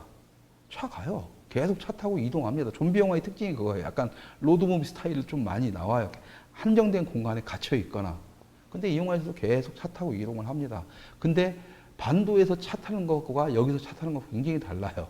반도에서는 뭐냐면 그 서울 시내 그 아비규환 속에서 차들은 그냥 희한하게 계속 찾고 차들이 가는 길은 희한하게 다 뚫려 있어요. 이 주인공들이 가는 차도는 희한해요. 참 희한해. 근데 이쪽 좀비랜드에서도 당연히 길가에 막 차들 엎어져 있고 막 하지만은 거기서는 쉽게 가고 차들도 몇 대 없습니다. 근데 있죠. 미국은 땅덩이가 넓잖아요. 서울이 아니잖아요. 서울은 우리나라 인구의 3분의 1이 살고 있는 데니까 빡빡 막히는 거고 차들 엄청나고. 근데 미국은 그 넓은 땅에서 쭉 가는 거니까. 그러니까 현실성이 어디냐 할 때 이게 훨씬 더 현실성이 있는 거죠. 훨씬 더. 그래서 관객들은 좀비랜드에 더 빠져가는 거예요. 굉장히 영화적이지만 중간에 막 자막 빵빵 나오면서 나오지만 그 자체를 즐기게 되는 겁니다. 관객 여러분들 영화를 왜 보여요? 영화는 영화를 즐기겠다면 자 어떤 걸 즐겨야 되냐고 봤을 때 당연히 저는 여러분들한테 영화를 즐기기 위해서는 좀비랜드를 보시라고 권할 수밖에 없어요. 영화적 수준도 높고 재미도 있고 대사, 플롯, 전개 방식, 그 다음에 배우들 각각의 캐릭터들, 그 다음에 카메오로 출연하는 빌머리의 머레잉을 연출했던 그 새로운 어떤 아주 재미난 코드들, 관객 서비스용 코드들 너무 재밌습니다. 너무 재밌어요. 그러면서도 거기서 놓치진 않죠. 그 다음에 좀비들의 어떤 그런 것들에 대해서 또 절대 놓치지 않습니다. 더블탭에서는 또 서비스로 닌자 좀비까지 나와요. 설명을 딱 해주면서. 그러면서 그 이제 좀비들도 하도 오래되다 보니까 변형이 돼가지고 이제 그 뭐냐면 T-800 터미네이터 좀비까지도 나옵니다. 그렇게 발전을 시키는 거예요. 그러니까 새로운 좀비에 대한 어떤 재미가 있는 거죠. 좀비랜드에서만 볼 수 있는. 그런데 그냥 우리는 좀비는 좀비잖아요. 근데 만드는 새끼들은 또 뭐라고 그러면서 좀비라는 표현을 안 쓰죠. 좀비라는 표현을 안 써요. 내 기억으로는 지금 반도에서도 좀비라는 표현을 안 쓴 것 같아요. 그리고 해외 할리우드 영화들 중에서 좀비란 말을 잘 안 씁니다, 이제는. 너무 뻔하고 좀비는 느릿느릿 걸어가는 건데 지금의 좀비들은 어쨌든 형태가 달라진 거죠. 그게 기존의 좀비하고는. 그러니까 좀 다른 이름으로 쓰죠. 워킹데드에서 워크라는 이름 뭐 이렇게 쓰이는 것처럼. 근데 이 영화의 또 좋은 점은 뭐냐면 좀비랜드라는 제목 자체에서 좀비란 말 그냥 써버립니다, 그냥. 좀비는 좀비지 이러면서. 단지 좀비가 진화를 하고 있다. 어떤 식으로든. 그 변형을 통해서든 이렇게 표현을 합니다. 반도와 좀비랜드 두 개를 놓고 비교했을 때 영화적으로 따지면 이렇게 생각하시면 돼요. 왜 반도가 쓰레기고 좀비랜드가 걸작에 들어가냐면 반도는요. 그 좀비 영화나 한국 영화에 쓰는 그리고 일반적인 영화에서는 모든 클리셰들은 다 갖다 쓰면서도 이 클리셰들이 아주 형편이 없고 그 클리셰들을 쓴다는 것은 뻔하지만 관객들이 똑같은 감동을 연달아서 받기 때문에 그 클리셰들을 계속 쓰는 거거든요. 근데 이 클리셰들의 연결고리가 전혀 안 돼 있고 감독이 그걸 갖다 병맛으로 하다 보니까 관객들이 감동도 안 되고 뭣도 아니고 좀비는 왜 좀비야라고 다 질문을 넣고 막 영화 속에 적응을 못하는 반면에 그러니까 이 좀비랜드에서는 뭐냐면 좀비라는 존재 하나만을 놓고 나머지는 클리셰들을 다 부셔갑니다. 클리셰를 다 부셔갔어요. 그러니까 예를 들어서 이겁니다. 공포영화 좋아하시는 분들은 웨스 크레이븐 감독이 만들었던 스크림 시리즈를 보시면 알아요. 스크림 시리즈가 왜 대박을 쳤냐면 공포영화에서 기존으로 가져온 그런 클리셰들을 딱 깔아놓고 다 그걸 깨부시면서 새로운 공포영화의 시원함을 제공했기 때문에 스크림 시리즈가 전 세계 청년들, 공포영화 매니아들한테 막 전 세계적으로 히트치고 그랬었거든요. 좀비랜드가 그런 스타일 영화입니다. 스크림에서 느꼈던 그런 시원함을 그대로 느낄 수가 있어요. 클리셰가 있지만 클리셰를 부셔가는 장면들. 그게 영화적 쾌감이거든요. 그게 영화는 영화로서 볼 수 있는 재미고. 근데 이 새끼들은 뭐냐면 클리셰를 개무시한다라고 하면서 지들이 능력 안 되니까 온갖 클리셰들을 갖다가 붙여놓는데 이 붙이는 과정을 어떻게 붙이는지 모르고 그냥 이때 요때 붕텅 갖다 놓기만 하면 클리셰인 줄 알고 하는 거예요. 그러니까 아무런 감정감이 없는 거고 뻔한 거고 지겨운 거죠. 새로운 게 전혀 없는. 그러니까 여러분도 딱 하세요. 이걸 어떻게든 칭찬을 해야 되니까 어떤 장면은 매드맥스 같다. 어떤 장면은 또 무슨 영화 같다. 얼마나 비참해요. 좀비랜드 영화 보세요. 그냥 좀비랜드예요. 얼마나 영화가 지질이 못 났으면 이 영화 저 영화 한다. 그것보다 나으면 또 상관이 없어. 수준 수작게 들었는데 어떻게든 이 영화 좋게 보이고 떠 보이게 하려고. 근데 홍보사에서는 그럴 수가 있죠. 근데 홍보사 그 말만 듣고 뭣도 모르고 눈치 보다가 그거 따라하는 그런 병신 같은 짓거리를 한국 영화 관객들이 하고 있는 이상 여러분들은 개돼지나 영화계 좌파들의 그냥 먹잇감밖에 안 된다라는 겁니다. 영화는 그냥 영화해야 돼요. 여러분들 만들어 영화는 그냥 영화해야 돼요. 좀비랜드처럼. 그리고 영화는 영화적이어야 됩니다. 영화적이어야 돼. 영화의 적이 아니라 영화적이어야 돼요. 좀비랜드처럼. 클리셰를 이용을 하면서도 누구나 다 공감할 수 있는 클리셰들을 깔아놓으면서도 그 클리셰를 하나씩 부셔가는 영화적 쾌감을 제공을 해주고 그러면서 관객들은 새로운 영화적 스타일을 느끼게 되는 거고 그러면서 거기서 쾌감을 얻으면서 우리가 내 돈 내고 내 시간 내고 극장을 찾아가는 그런 기쁨까지도 보상을 받는 거죠. 그런데 그런 게 있습니다. 그런 게 슬프죠. 뭐냐면 이런 영화들, 좀비랜드 같은 영화들을 이미 국내에 들어와 봤자 관객들은 이미 한국 영화계 좌파 영화인들의 좌파 문화 권력의 좀비가 돼버린 상태라서 이런 영화들을 찾을 능력이 안 되고 있고 대한민국의 우파라고 하는 인간들은 그냥 영화나 이런 것들은 다 문화는 다 좌파들이나 하는 거야 라고 하면서 외면을 하고 문화에 대해서 완전히 무지하다 보니까 이런 영화를 못 찾아내는 거죠. 그래서 한국 영화는 더욱 더 쓰레기가 되어가는 거고 한국에서 관객들은 전 세계 관객 수준에 한참 못 미치는 후진국 관객의 마인드에서 벗어나지 못하는 거예요. 이걸 벗어날 수 있는 유일한 방법은 재미없는 영화 재미없다고 하시면 돼요. 그냥. 영화에다가 정치적 이념을 넣는 놈들한테 너 그딴 식으로 넣지 말라고 욕하면 돼요.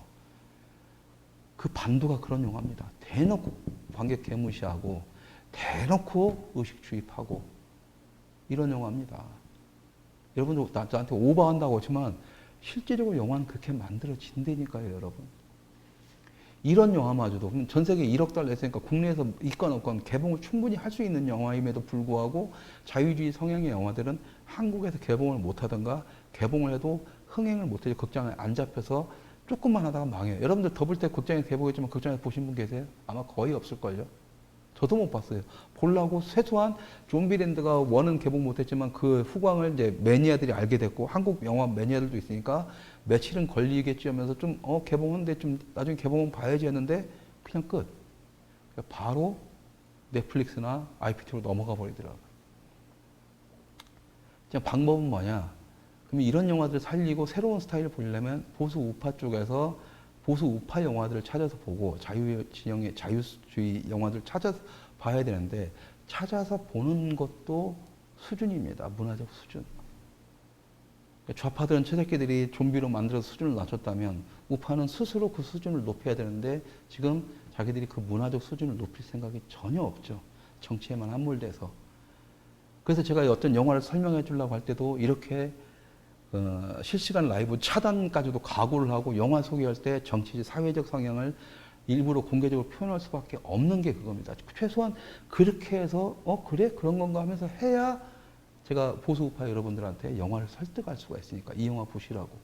만약에 이 좀비랜드마저도 내가 영화적으로만 표현을 하면 난 좀비 영화 안 봐. 그 좌파 새끼들이 전체주의 까는 알면서 그래. 알면서. 좀비라는 것은 전체주의자들을 비판하는 겁니다. 기본적인 캐릭터는. 전체주의자를 비판하는 거예요. 살아남은 자, 조지 로메로의 좀비 3부작은요, 굉장히 정치적이었어요. 사회주의 비판하는. 그러면 자유주의 영화, 우파 영화 보고 싶다면 당연히 조지 로메로의 영화를 봐야 되는 거고, 좀비랜드, 이런 것들은 봐야죠. 좀비 영화에 대해서 정확히 알아야 되고, 관심 없잖아요. 근데 어떻게 해? 이렇게 설명을 해줘야 보수 우파는 받아들이는 거고 좌파 쪽이나 일반 대중들은 제가 이렇게 설명하면 영화에 대해 정치적으로 판단하고 뭐 영화는 영화로서만 보지 또 욕하고 미치는 거죠. 전 중간에 샌드위치 당하는 겁니다. 하지만 이제 우리 작스토비 시청자들만큼은 시네마 까먹는 보시는 시청자들만큼은 이제 소수의 매니아 분들이 좀 생기셨고, 예, 그러다 보니까 그분들에서 이제 하나씩 발전한다고 봤을 때 올 여름에 진짜 불용화가 없다. 이게 지금 반도가 저 모양이니까 뭐 어쩔 수가 없고, 그래도 뭔가 좀 자유주의 성향이면서 좀 색다르고 좀 독특한 영화를 보고 싶다 하시는 분들은 좀비랜드를 보시기 바랍니다. 반도 볼 시간에. 넷플릭스에 있고, 유튜브에도 있습니다. 유튜브에서도 돈 주고 사서 볼 수가 있으니까 보시는데, 단지 주의할 점은 좀비랜드 1을 먼저 보시고 2를 보셔라. 2를 보면 2만 딱 보는, 1을 제외하고 2만 딱 보는 순간, 2만 보는 순간, 네, 2만 보는 순간 여러분들은 그 재미를 반감을 느낄 수밖에 없습니다. 반감할 수밖에 없어요. 반의 반감. 그래서 반드시 좀비랜드 1을 먼저 보셔야 됩니다. 그리고 더블탭을 보시면 원에서의 그 신선함을 실컷 즐기시고, 더블탭에서는 10년 만에 나와서 좀 아쉬운 건 있어요. 엠마 왓슨, 저 이뻤고 섹시하던 엠마 왓슨이 나이를 먹어서 약간 쭈글쭈글해졌다는 아쉬움이 있고, 저 이제 꼬맹이 있잖아요, 꼬맹이. 예, 저 꼬맹이 이름이 뭐더라? 브레슬린이라는 꼬맹인데, 이 원에서는 저렇게 꼬맹이였었는데, 이 투에서는 이제 사춘기에 걸린, 근데 얼굴이 또 있잖아요. 미국 애들은 이제 어렸을 때 이쁘지만 이제 한창 사춘기 때는 진짜 막 때려주고 싶을 정도로 이상하게 변하잖아요. 이제 그런 아쉬운 점이 있지만 일종의 성장기처럼 보여지는 장면도 나름 괜찮았습니다. 그래서 이제 그런 인간적인 휴머니까지, 그러니까 그런 클리셰들은 다 있다니까, 다 깨 부셔 나가니까 문제지. 재밌죠. 문제가 아니라 영화적으로 너무 재밌는 거죠. 그래서 원을 보신 다음에 실컷 웃으시고, 분명히 말씀드리자면 대사라든가 그 상황에 중점을 두십시오. 좀비에 중점을 두시는 게 아니라. 그러면 이 영화를 훨씬 더 재밌게 보실 수가 있고, 이 영화의 대본들은, 더블탭의 대본들은 여러분들 그 좋아하시는 그 뭐죠? 그 뭐지? 피디님 뭐죠? 갑자기 생각이 안 나네. 아이고, 제가 이렇습니다. 제가 티셔츠도 입고 다니는데, 빨간색의 이런 티셔츠 입고 다니는데, 예, 어쨌든 그런 아주 코믹한 설정을 가진, 그 영화들, 블록버스터 영화들의 이제 대본을 잘 쓰는, 대사라든가 이걸 진짜 기가 막히게 맛깔나게 쓰는 그 각본가들, 시나리오 작가들이 2명이나 붙어서 만들어낸 겁니다. 그래서 좀 중간에 이제 더블탭 같은 경우에는 좀 어설픈 장면들이 있고 좀 이해가 안 가는 장면들이 있지만, 이 더블탭 만드는 것 자체가 좀비랜드 팬들한테 보내는 일종의 서비스였던 것 같아요. 10년 만에 만들어지는 거 보니까. 그래서 더블탭을 만들 때 배우들이요, 너무 신났다고 합니다. 너무 신나가지고 왕년에 자기들이 재밌게 이 영화를 만들다 보니까, 그때는 이제 자기들도 약간 뭐 이제 저기 뭐 우디 헤럴슨 빼고 나머지 저 3명은 엠마 왓슨 가지고 약간 뜨고 있는 뭐 그 정도에서 약간 이제 조금 이제 언더 쪽의 배우들이었는데, 이게 대박을 치면서 이제 다들 컸고, 그러면서 이 영화에 대한 애정을 다 갖고 있었대요. 다 가지고 있었고, 더블탭이라는 걸 만들자고 할 때 이 모든 배우들이 그냥 개런티 전혀 상관 안 하고 다 모여서 그대로 찍었다고 하더라고요. 그러니까 영화를 보면 정말로 정말 이들이 한 팀이고 한 가족이라는 느낌을 받아요.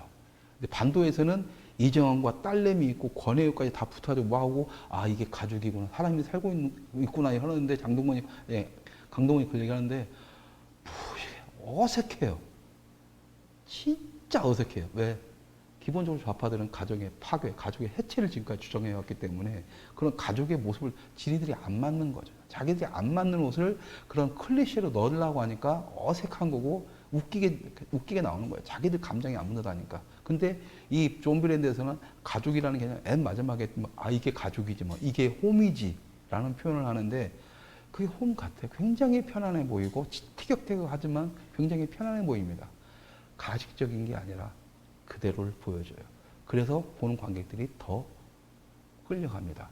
자, 좌파이신 분들, 아니면은 좌파한테 지금 머리를 지배당하신 분들, 그래서 영화는 그냥 영화일 뿐인데 뭐 쓸데없는 소리냐 하시는 분들이라면 그냥 이 영화를 보십시오. 좀비랜드를. 그리고 우파고 자유를 부르짖는다 하시는 분들은 당연히 이 영화를 보십시오. 예. 그리고 반도도 보세요, 그냥. 여러분들 돈 내고 보는 거니까. 비교를 해보십시오. 그러고 나서 제 방송을 다시 한번 봐주신다면 어떤 의미인지 이해할 거라고 봅니다. 오늘의 추천작은 좀비랜드 1, 2였습니다. 1 반드시 보시고 더블탭을 보시면 됩니다. 반도 한 줄 평하고 끝내겠습니다. 반도 못 보고 나오고 싶었다. 반도 안 보고 나오고 싶었다. 별점 10점 만점에 1점 이상입니다. 더블탭, 이게 좀비랜드 1 같은 경우는 별점 8점. 신난다. 상쾌하다. 끝내준다. 좀비랜드 더블탭, 신난다. 웃긴다. 통쾌하다. 끝. 별점, 이건 좀 약해요. 별점 한 7점. 주고 오늘 방송 마치겠습니다. 다음 주에 또 재미있는 영화 이야기로 찾아뵙겠습니다. 감사합니다.